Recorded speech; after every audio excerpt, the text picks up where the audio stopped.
നമസ്കാരം, എല്ലാവർക്കും പുതിയൊരു വീഡിയോയിലേക്ക് സ്വാഗതം. ഏതൊരു കേരളീയ വിഭവമായാലും കറിവേപ്പില ചേർക്കാതെ ഒരു പൂർണ്ണത ലഭിക്കില്ല.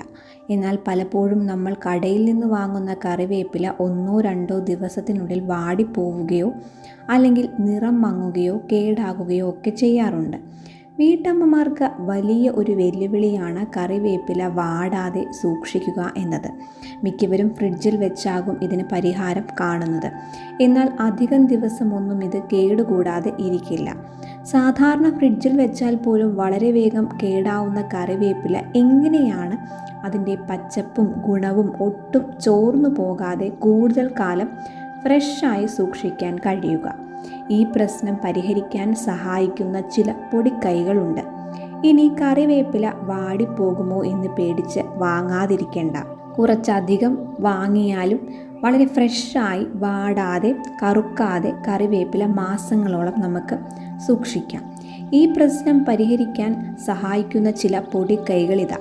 സാധാരണ ഫ്രിഡ്ജിൽ വെച്ചാൽ പോലും വളരെ വേഗം കേടാവുന്ന കറിവേപ്പില എങ്ങനെയാണ് അതിൻ്റെ പച്ചപ്പും ഗുണവും ഒന്നും പോകാതെ ഫ്രഷായി സൂക്ഷിക്കാൻ സാധിക്കുക എന്നതാണ് ഈ വീഡിയോയിൽ പറയുന്നത്.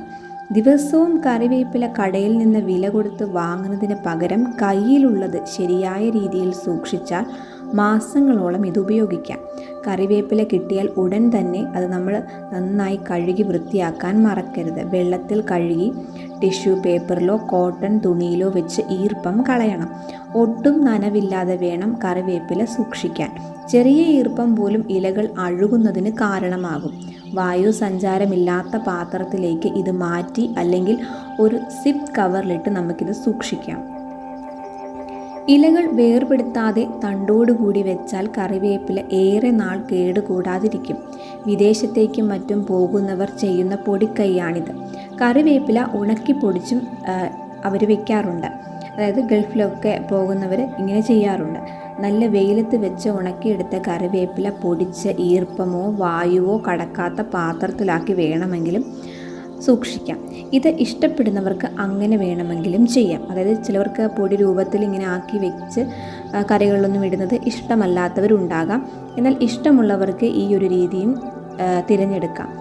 നല്ല പൗഡർ രൂപത്തിൽ പൊടിച്ചെടുക്കണമെന്നില്ല. അല്ലാതെയും നമുക്ക് ജസ്റ്റ് ഒന്ന് ക്രഷ് ചെയ്ത് അധികം പൊടിയാകാതെയും ഇത് ഉണക്കി ശേഷം ക്രഷ് ചെയ്തെടുത്താലും ഇത് നമുക്ക് ഉപയോഗിക്കാം. ഒരുപാട് നാളിത് കേടുകൂടാകാതെ ഇരിക്കും. നല്ലപോലെ പൊടി രൂപത്തിലാക്കണമെന്നില്ല, ഒന്ന് ക്രഷ് ചെയ്തെടുത്താലും മതിയാകും. വീട്ടാവശ്യത്തിനുള്ള കറിവേപ്പില തൊടികളിൽ തന്നെ ഉണ്ടായാൽ ഒരുമിച്ച് പറിച്ച് ഇത് നമ്മുടെ അടുക്കള തോട്ടത്തിൽ തന്നെ നമുക്ക് കൃഷി ചെയ്ത് എടുക്കാവുന്നതാണ്.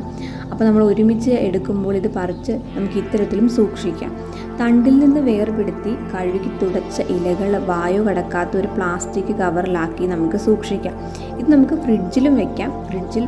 ഫ്രിഡ്ജില്ലാതെ വെക്കാനുള്ള രീതിയാണ് നമ്മൾ ആദ്യം പറഞ്ഞത്. നമുക്കിത് ഫ്രിഡ്ജിൽ വേണമെങ്കിലും വെച്ച് സൂക്ഷിക്കാം. ഉണക്കിയും അതുപോലെ മൈക്രോവേവ് ചെയ്തും കറിവേപ്പില ഇന്ന് സൂക്ഷിക്കുന്നവരുണ്ട്. വീട്ടിലായാലും ഫ്ലാറ്റിലായാലും തഴച്ചു വളരുന്ന ഒരു കറിവേപ്പ് തൈ നട്ടു വളർത്താൻ പലരും കൊതിക്കുന്നവരുണ്ട്. കാരണം നിരവധി ആരോഗ്യ ഗുണങ്ങളാണ് ഇവയ്ക്കുള്ളത്. വീട്ടിൽ തന്നെ കറിവേപ്പില നട്ടാൽ ചിലത് നല്ലതുപോലെ വളരണമെന്നില്ല. ഇല മുറിഞ്ഞു പോകുക, അതുപോലെ ഇലകളിലെ നിറം മാറ്റം, പുതിയ മുള വരാതിരിക്കുക എന്നിവയെല്ലാം കറിവേപ്പിൻ്റെ വളർച്ചയെ ബാധിക്കുന്ന കാര്യങ്ങളാണ്. എന്നാൽ ഇത്തരം പ്രശ്നങ്ങളൊക്കെ ഇല്ലാതാക്കിക്കൊണ്ട് എങ്ങനെയാണ് കറിവേപ്പില നടുന്നത് എന്ന് നോക്കാം. ഇനി സ്ഥലപരിമിതി ഇല്ലെന്ന പരാതിയും വേണ്ട. കറിവേപ്പില തഴച്ചു വളരാനും ചട്ടികളിൽ വളർത്താനും ചില പൊടിക്കൈകളുണ്ട്. കറിവേപ്പില തൈ ഒരു തവണ നട്ടുപിടിപ്പിച്ചു കഴിഞ്ഞാൽ പ്രത്യേക പരിചരണമൊന്നും തന്നെ ആവശ്യമായി വരുന്നില്ല. കുരു നട്ടാണ് കറിവേപ്പിൻ തൈ ഉണ്ടാക്കുന്നത്. കറുത്ത നിറത്തിൽ പഴുത്ത് പാകമായ കുരു മണ്ണും കമ്പോസ്റ്റും ചേർത്ത് പാകപ്പെടുത്തിയ മിശ്രിതത്തിൽ നടാം. മിതമായി ഇത് നനച്ചു കൊടുക്കണം. ഒരാഴ്ചയ്ക്കുള്ളിൽ മുള വരും. 2-3 ഇല വരുന്നത് വരെ ഇളം വെയിലേൽപ്പിക്കണം. അതിനുശേഷം മണ്ണിലോ ചെടിച്ചട്ടിയിലോ വളർത്താവുന്നതാണ്. അതേസമയം ചെടിയുടെ വേരിൽ നിന്ന് കിളിർത്തു വന്ന തൈകൾ നട്ടാൽ പിടിക്കാൻ സാധ്യത കുറവാണ്. പക്ഷേ വേരിൽ നിന്ന് മുളച്ച് നല്ല ആരോഗ്യമുള്ള തൈകൾ കിട്ടുകയാണെങ്കിൽ അവയും നല്ല ചെടികളായി വളരും. നല്ല മഴക്കാലത്ത് കമ്പ് വെച്ചാലും കറിവേപ്പ് നന്നായി പിടിക്കും. ഇനി പൂച്ചട്ടി, നമ്മുടെ വീട്ടിൽ പൂച്ചട്ടി ഉണ്ടെങ്കിൽ അതിലും നമുക്ക് കറിവേപ്പില വളർത്താവുന്നതാണ്. സ്ഥലപരിമിതി ഉള്ളവർക്ക് ഒരു പൂച്ചട്ടി ഉണ്ടെങ്കിലും കറിവേപ്പില ഇനി വളർത്താം. മണ്ണ്, മണൽ, ചാണകം എന്നിവയുടെ മിശ്രിതം അല്ലെങ്കിൽ ഓർഗാനിക്കായി വിപണിയിൽ നിന്ന് വാങ്ങുന്ന മണ്ണ് ഒരു പൂച്ചട്ടിയിൽ നിറയ്ക്കുക. ഇതിലേക്ക് കറിവേപ്പില തൈ നടുക. എല്ലാ ദിവസവും മിതമായ രീതിയിൽ വെള്ളം ഒഴിച്ചു കൊടുക്കണം. ആവശ്യത്തിന് വെയിൽ കിട്ടുന്ന സ്ഥലത്ത് വേണം കറിവേപ്പില തൈ നടാൻ. 3-4 ഇല വന്നാൽ വെയിലിൽ നിന്ന് മാറ്റി ഇത് വയ്ക്കാം. 10 മാസമെങ്കിലും ഇല നുള്ളാതിരിക്കാൻ ശ്രദ്ധിക്കണം. ഇനി ഇത് തഴച്ചു വളരാൻ എന്തൊക്കെ ചെയ്യാം? വളമായി ചായപ്പൊടിയുടെ ചണ്ടി, മുട്ടത്തോട് എന്നിവ ഇട്ട് കൊടുക്കാം. കീടനാശിനി ഒഴിവാക്കാൻ, കീടങ്ങളുടെ ആക്രമണം ഒഴിവാക്കാൻ കഞ്ഞിവെള്ളത്തിൽ കുറച്ച് വെള്ളം ഒഴിച്ച് തളിച്ചു കൊടുക്കുന്നതും നല്ലതാണ്. വെള്ളം നനയ്ക്കുമ്പോൾ കറിവേപ്പിലയുടെ ഇലകളിൽ വെള്ളം ആകുന്ന വിധം കൈകൊണ്ട് തളിച്ച് നനയ്ക്കണം. ഇനി അടുത്തത് കറിവേപ്പിലയ്ക്ക് അനുയോജ്യമായ കാലാവസ്ഥ ഏതാണെന്ന് കൂടി നോക്കാം. തണുത്ത കാലാവസ്ഥ കറിവേപ്പിലയ്ക്ക് അത്ര നല്ലതല്ല. തണുപ്പ് അതിജീവിച്ച് വളരാൻ കറിവേപ്പിലയ്ക്ക് സാധിക്കില്ല. പുറത്ത് തണുപ്പുള്ള കാലാവസ്ഥയിൽ ചെടിയെ പുറത്തു നിന്ന് വീടിനകത്തേക്ക് കൊണ്ടുവന്ന് വയ്ക്കണം. രാത്രി സമയങ്ങളിൽ മാത്രമാണ് തണുപ്പുള്ളതെങ്കിൽ ഒരു പ്ലാസ്റ്റിക് കവറും ബ്ലാങ്കറ്റും ഉപയോഗിച്ച് കറിവേപ്പിലയെ മൂടി വയ്ക്കുക. പകൽ സമയത്ത് ഇതെടുത്ത് മാറ്റി സൂര്യപ്രകാശം കൊള്ളാൻ അനുവദിക്കണം. അടുത്തത് കറിവേപ്പില നമ്മൾ പിച്ചിയെടുക്കുമ്പോൾ, അതുപോലെ പറിച്ചെടുക്കുമ്പോൾ ശ്രദ്ധിക്കേണ്ട കാര്യങ്ങൾ എന്താണെന്ന് നോക്കാം.